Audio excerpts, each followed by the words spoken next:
శ్రీమాత్రే నమ. జయ గురు దత్తాత్రేయ నమ. ఈ వీడియోలో మనం వివాహం కొరకు ఎదురు చూస్తున్నటువంటి యువతీ యువకులకు తొందరగా వివాహం కుదరాలంటే ఒక 6 ముఖ్యమైనటువంటి సూత్రాలు, అలాగే జాగ్రత్తలు అనుకోండి, సూత్రాలు అనుకోండి, పరిహారాలు అనుకోండి, ఇవి పాటించడం వల్ల మరి చాలా కాలంగా ఎదురు చూస్తున్నటువంటి యువతీ యువకులకు మరి ఒక జంట ఏర్పడి తొందరగా వివాహం జరిగే అవకాశాలు ఉంటాయి. సింహరాశి వారు వివాహం కొరకు ఎదురు చూస్తున్నటువంటి యువతీ యువకులు వారి జీవిత భాగస్వామిని ఎన్నుకునే ప్రయత్నంలో ఏ రాశుల వారిని వివాహం చేసుకుంటే మంచిది, అలాగే ఏ విధమైనటువంటి తగు జాగ్రత్తలు తీసుకుంటే వాళ్ళ యొక్క వివాహ జీవితం సక్సెస్ అవుతుంది అన్న విషయాన్ని వీడియోలో మనం పరిశీలిద్దాం. ముఖ్యంగా సింహరాశి వారికి ఎక్కువ శాతం వివాహం ఆలస్యం అవుతూ ఉంటుంది. అయితే తొందరగా 24, 23 ఆ టైంలో అయిపోవడం జరుగుతూ ఉంటుంది. లేని పక్షంలో చాలా వరకు 32, 34 కూడా రావడం జరుగుతూ ఉంటుంది. అంటే వీళ్ళు ఎక్కువగా బాధ్యత వహిస్తూ ఉంటారు. ఏదో ఒక రెస్పాన్సిబిలిటీ తీసుకొని దాన్ని ఆ గోల్ రీచ్ అయ్యేంత వరకు కూడా వివాహాన్ని వాయిదా వేసుకోకూడదు అనుకుంటారు. ముఖ్యంగా వీళ్ళకి ఏదన్నా అక్క చెల్లెళ్ళు ఎవరైనా ఉన్నా వారి వివాహం తర్వాత చేసుకుందామని ఒకటి, తర్వాత చిన్నతనంలోనే వీళ్ళకి ఏదో కొంత బడ్డెని ఏర్పడుతూ ఉంటుంది. పేరెంట్స్నో ఎవరినో చూసుకోవాలని బాధ్యత కూడా ఉంటుంది. ఆ కారణం వల్ల చాలా వరకు వివాహం లేట్ అవ్వడం కూడా జరుగుతూ ఉంటుంది. ఇంకోటి ఏంటంటే సాధారణంగా 99% ఈ సింహరాశి సింహలగ్నం వారికి ఏదో ఒక లవ్ అఫేర్ చదువుకునే టైంలో ఇష్టపడడం జరుగుతూ ఉంటుంది. అది పరిచయం ఉన్న అమ్మాయో క్లాస్మేటో ఎవరో ఒకరిని ఇష్టపడతారు. అది 99% కూడా ఫెయిల్యూర్ అవుతుంది. అదేదో వివాహం వీళ్ళ త్యాగం చేస్తారు, వాళ్ళ వివాహం జరిగిపోతుంది. అది చాలామంది తెలియపోవచ్చు, కానీ వ్యక్తిగతంగా మాత్రం వాళ్ళ మనసులో అనుకుంటారు, అది క్యాన్సిల్ అవుతుంది. సో అది కారణం వల్ల కూడా కొంతకాలం పాటు వివాహం చేసుకోకుండా అలాగా వాయిదా వేస్తుంటారు. ముఖ్యంగా ఈ రాశిలో జన్మించినటువంటి అమ్మాయిలు వాళ్ళకి ఏదో ఎక్కువ కోరికలు ఉంటాయి కామన్గా. అటువంటి ఏదో మంచి వృత్తిలో ఉన్నటువంటి అబ్బాయి కావాలి, మంచి పొజిషన్లో ఉండాలి, మంచి అందంగా ఉండాలి అనుకుంటూ చాలా వరకు వచ్చిన సంబంధాలని ఏదో విధంగా రిజెక్ట్ చేస్తూ ఉంటారు. సో ఇది కూడా ఒక కారణం అవుతుంటుంది. కాబట్టి ముఖ్యంగా సింహరాశిలో సింహలగ్నంలో పుట్టినటువంటి అమ్మాయి కానీ అబ్బాయి కానీ మీకు ఉంటే, మీ కుటుంబంలో ఉంటే వారి ఖచ్చితంగా పెద్దలు తగు సంబంధం చూసి నిర్ణయిస్తేనే ఆ అబ్బాయి లేదా అమ్మాయికి వివాహం అవుతుంది తప్ప వాళ్ళ మీద పెట్టి అబ్బాయి నీకు నచ్చిందా, అమ్మాయి నీకు నచ్చిందంటే మీరు 110 సంబంధాలు చూపించినా కూడా ఏదో విధంగా అది వాయిదా వేస్తుంటారు. మరి అమ్మాయిల విషయంలో కొద్దిగా ఏజ్ అంటే వివాహ ఏజ్ దాటిన తర్వాత మరీ వివాహానికి విరక్తిగా ఉండే అవకాశం ఉంది. కాబట్టి సాధ్యమైనంత వరకు పెద్దలు కన్వీనియన్స్ చేసి మీకు నచ్చిన వివాహాన్ని చేస్తే 100% వాళ్ళు ముందుకెళ్ళే అవకాశం ఉంటుంది. అయితే ఎట్టి పరిస్థితుల్లో కూడా సింహరాశిలో జన్మించిన వారికి మకర రాశి లేదా కుంభరాశిలో జన్మించినటువంటి అబ్బాయిలతో, అంటే ఆ 2 రాశులతో జన్మించిన వారితో ఎట్టి పరిస్థితుల్లో కూడా వివాహం అన్నది కుదరదు, చేయకూడదు. అంటే ఏదో మనం వివాహ పొంతన పట్టికలో మీరు ఆ రాశుల్లో ఉన్నటువంటి వారితో, ఈ సింహరాశి వారితో చూస్తే పొంతనకి సరిపోయే పాయింట్లు అయితే వస్తాయి, కానీ చాలా వరకు దాని తర్వాత విపరీతమైనటువంటి సమస్యలు రావడం జరుగుతుంటుంది. కాబట్టి సాధ్యమైనంత వరకు ఇది ప్రథమ నియమంగా భావించడం మంచిది. సో దాని తర్వాత ఏంటంటే మరి సింహరాశి వారికి కుజ దోషం అన్నది ఎట్టి పరిస్థితుల్లో కూడా వర్తించదు. ఎందుకంటే కుజుడి రాశి వారికి యోగకారకుడు, రాశ్యాధిపతి రవికి మిత్రుడు. కుజుడు ఏ స్థానంలో ఉన్నా కూడా 100% కుజదోషం అన్నది సింహరాశి లేదా సింహరాశి సింహలగ్నం వారికి వర్తించదు. కాబట్టి ఆ విషయంలో ఎట్టి పరిస్థితుల్లో ఎవరు ఎన్ని చెప్పినా భయపడే పని లేదు. అయితే ఏంటంటే మరి వీళ్ళకి వర్తించదు. కానీ అవతల వివాహ సంబంధం చూసినప్పుడు కుజదోషం లేని వివాహం మాత్రమే చూడవలసి ఉంటుంది.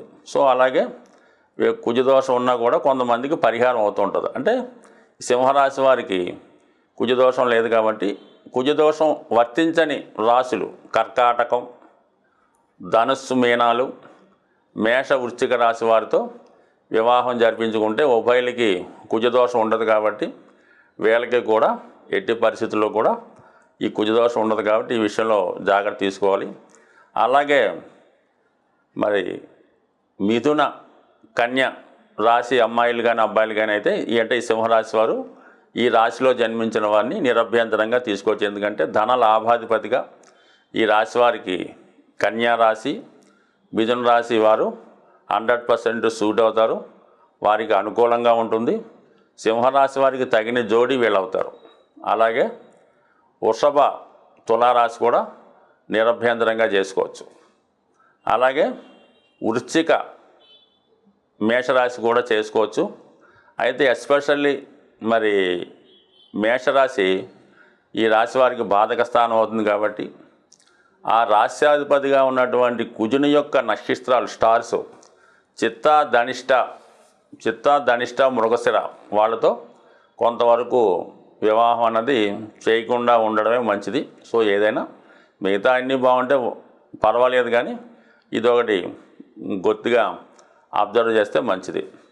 అలాగే మేనం, ధనుస్సు అంటే మీనరాశి, సింహరాశి 6, 8 స్థానాలు అయినప్పుడు కూడా మరి మూల త్రికోణ రాశి మిత్రుడు అవటం వల్ల ధనుస్సు, మీనరాశుల వారితో కూడా ఈ రాశి వారు 100% చేసుకుంటే మంచిది. సో ఏదైనా ఈ సింహరాశి సింహలగ్నం వారికి మకర, కుంభాలు తప్ప ఇంచుమించుగా ఎవరితో చేసినా కూడా ఆ వివాహ పొంతన 100% సక్సెస్ఫుల్గానే ఉంటుంది.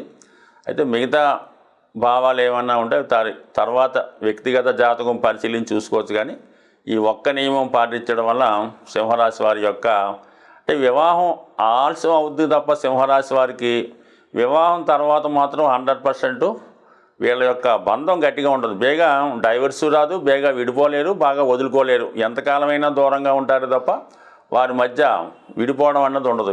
ఎవరి జన్మజాతకంలో అయినా ఏ రాశిలో జన్మించినా సప్తమ భావానికి శని యొక్క సంబంధం ఏ రూపేణ ఉన్నా కూడా వాళ్ళు విడిపోవడం అన్నది చాలా ఇబ్బందితో కూడుకున్నది. కాబట్టి ఈ విషయంలో కొంతవరకు మంచిదే. సాధారణంగా ఆలస్య వివాహానికి గ్రహాలు శుక్రగ్రహం కారణమవుతుంటుంది.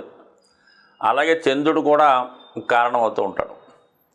ఎవరి జన్మజాతకంలో లగ్నాలు రాశులతో పని లేకుండా శుక్రుడు పాపగ్రహాలతో కలిసి ఉంటాయి. ఎస్పెషల్లీ శనితో కలిసి ఉన్నా, రవితో కంబస్ట్ అయి ఉన్నా, శుక్రుడు నీచపడి ఉన్నా వివాహం ఆలస్యం అవుతుంది. అలాగే శని, చంద్రుడు కలిసి ఉన్నా, చంద్రుడిపై శని దృష్టి ఉన్నా వివాహ విషయంలో ఆలస్యాలు జరుగుతూ ఉంటాయి. మరి వివాహ పీఠిక మీద రాశి చక్రం పరిశీలించినప్పుడు వివాహం కుజుని ద్వారా ఆలస్యం అవుతుంది అనుకుంటే కుజుడే వివాహం చేయవలసి ఉంటుందన్నమాట. అందుకనే ఎక్కువగా దానికి ప్రాధాన్యత ఇవ్వడం జరుగుతూ ఉంటుంది. మరి కుజుడు వివాహాన్ని తొందరగా ఇవ్వలేకపోతున్నాడు, ఏదో కారణాల వల్ల ఆలస్యం అవుతుందంటే కుజగ్రహానికి పరిహారం చేసుకోవాలనుకుంటే సులభమైనటువంటి ఏకైక మార్గం ఆంజనేయ స్వామి. ఆంజనేయ స్వామి ఆలయంలో ఒక 8 మంగళవారాలు మరి ఆంజనేయ స్వామికి తమలపాకులు, సింధూరంతో అభిషేకం, పూజ నిర్వహిస్తూ మరి పసుపు రంగుతో కూడుకున్నటువంటి అరటిపళ్ళు మరి ఒక 18 కానీ 41 కానీ అరటిపళ్ళు నైవేద్యంగా పెట్టడం, దానివల్ల తొందరగా వివాహం కుదిరే అవకాశం ఉంది.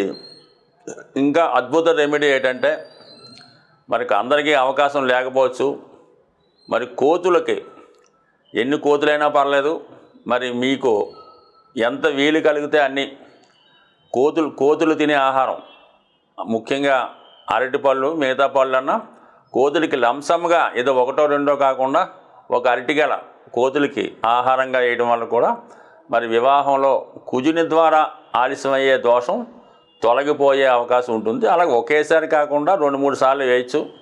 ఇంకా వెరీ సింపుల్ ఏంటంటే ప్రతి మంగళవారం చీమలకి ఆహారం వేయడం వల్ల కానీ చేపలకి ఆహారం వేయడం వల్ల కూడా ఇది తొందరగా వివాహం జరిగే అవకాశం ఉంది. అదే రాహు కారణం వల్ల వివాహం ఆలస్యం అవుతుంది. అంటే రాహు కారణం వల్ల ఎలా ఉంటుంది, వివాహం బాగా దగ్గరికి వచ్చి మిస్ అవుతుంటుంది. చాలా వరకు వివాహం కోసం ఎవరు పట్టించుకోకపోవడం, ఏదో ఒక రోమర్ పెడుతుంటారు అన్నమాట. అమ్మాయి ఇలాగా, అబ్బాయి ఇలాగా, ఆ కుటుంబం ఇలాగా, అందులో ఇలా జరిగింది అలా జరిగిందని వచ్చిన సంబంధాలు చుట్టుపక్కల వాళ్ళు పాడు చేస్తుంటారు. అది రాహు ప్రభావం వల్ల మనకు అర్థమవుతుంటుంది అన్నమాట. అప్పుడు ఏం చేయాలంటే మరి రాహుగ్రహ దోష నివారణం కనకదుర్గ అమ్మవారికి ఒక 8 శుక్రవారాలు కుంకుమార్చన చేస్తూ ఆకుపచ్చ రంగుతో కూడుకున్నటువంటి నిమ్మకాయల దండ ఏదో ఒక శుక్రవారం వేయటం వల్ల, ప్రతిరోజు దుర్గా అష్టాత్తర పారాయణ వల్ల ఇతరుల నుండి వచ్చే నెగిటివ్ ఎనర్జీ దోషం నరఘోష తగ్గి వివాహం తొందరగా జరిగే అవకాశం ఉంది. సో ఏదైనా అందరూ కూడా కామన్గా వివాహం ఆలస్యమైనప్పుడు మంగళవారం రోజు నియమంగా ఉంటూ అటు సుబ్రహ్మణ్య స్వామి ఆరాధన చేసుకుంటూ చిన్న చిన్న పరిహారాలు ఏదో సింపుల్గా పాటించడం వల్ల ప్రతి ఒక్కరికి కూడా వివాహం అయిన వారికి వివాహ దోషాలు కూడా సాల్వ్ అయ్యే అవకాశం ఉంది ఈ కొద్దిపాటి సింపుల్ రెమెడీస్తో.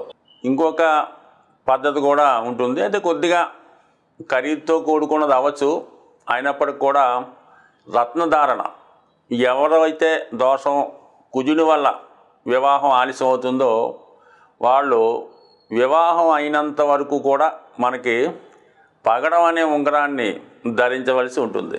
అంటే సాధారణంగా పగడాలు రకరకాల సైజుల్లో దొరుకుతుంటాయి.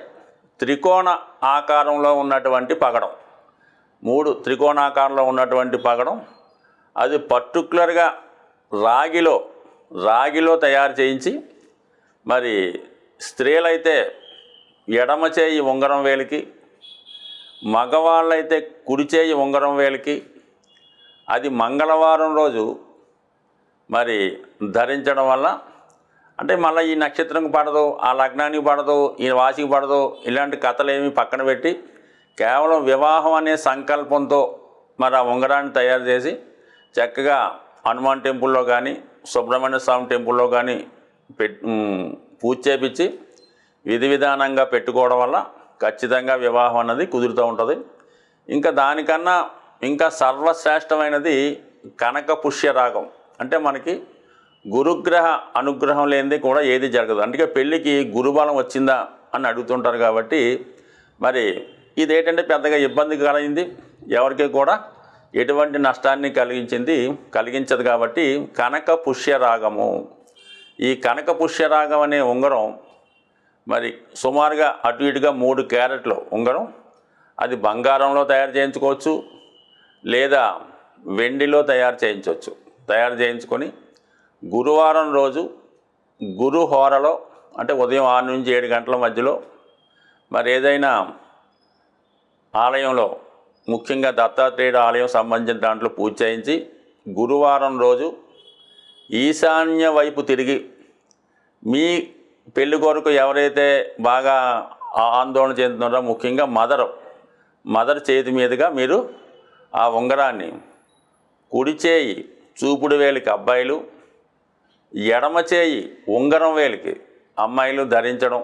అయితే ఆ ఉంగరం ధరించే రోజు శనగపిండితో తయారు చేసినటువంటి మైసూర్ పాక్ అవ్వచ్చు, బూందీ లడ్డు అవ్వచ్చు, అది మీరు కనీసం ఒక 5కి పంచిపెట్టడం వల్ల వివాహం అన్నది కుదురుతుంది. ఇంకా స్త్రీలకు ఏంటంటే ఒక అద్భుతమైన రెమెడీ ఉన్నది.